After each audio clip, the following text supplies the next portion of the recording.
guys. Ito yung masishare ko guys na crossbreed to sa Shamo Asil at saka sa Rhode Island red. So, ito ang kinalabasan nila guys. So, tingnan nyo.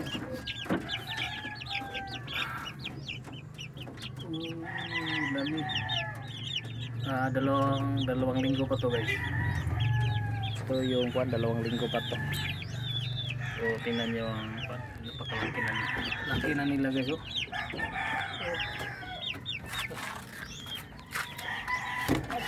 Kayong mahiya, dalawang linggo pa to. Tingnan nyo ang Shamo Asil at saka crossbred sa Rhode Island red.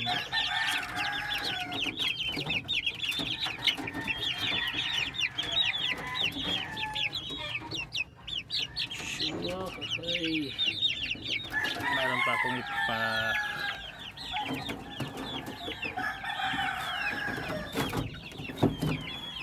akong ipapakita sa inyo guys. Ito yung native chicken guys at saka kabir. Ito native chicken, isang buwan pa to guys, mahigit. Pero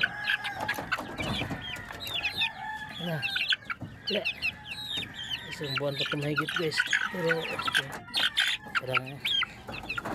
Parang kalahating kilo na ito guys. So, kalahating kilo na guys.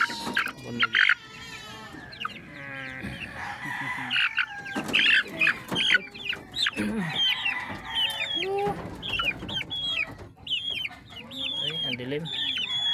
Wala, hindi na ito nilagyan ng ilaw guys kasi malaki na sila. Ito, hindi ko na po nilagyan ng ilaw.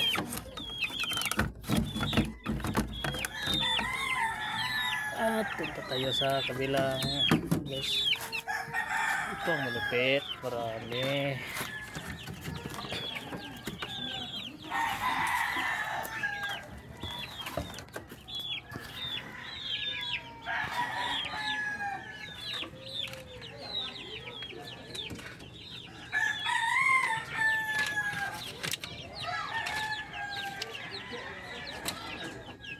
Uno, dos, tres. Tingnan nyo guys. Wow, ang laki na nila. Isang linggo pa to guys. Tingnan nyo. Isang linggo pa to guys.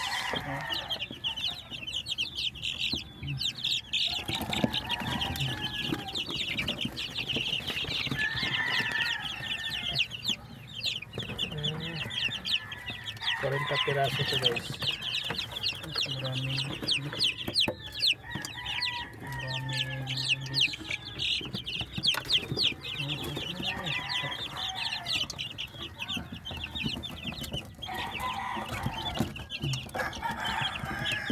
guys. Kaso lang guys, may nababalda guys. Tingnan nyo guys. Ano nangyari to guys?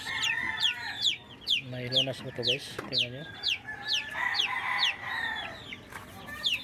Parang kumakaway yung paa niya guys. Parang kumakaway yung paa niya.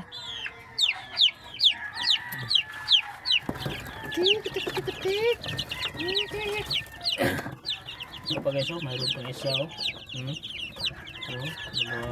babalda din guys. Isa niya sa itlog. Ganyan na siya guys. Mayroon pang isa practice.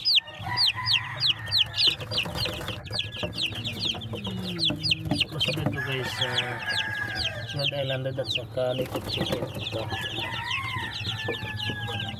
yung tandang ko guys, Rhode Island red, yung inahin, native chicken yung inahin ito.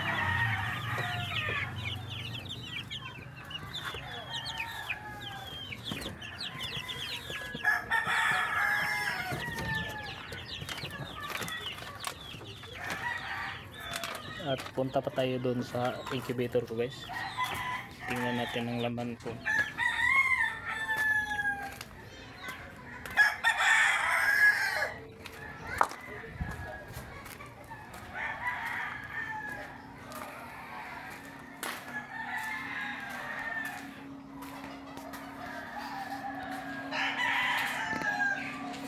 yung incubator ko guys. May laman na to 90 pirasong itlog guys. Tingnan nyo. Ito yung malapit na tumapisa guys. Yung Martes, papisa na to. Ito yung Martes ay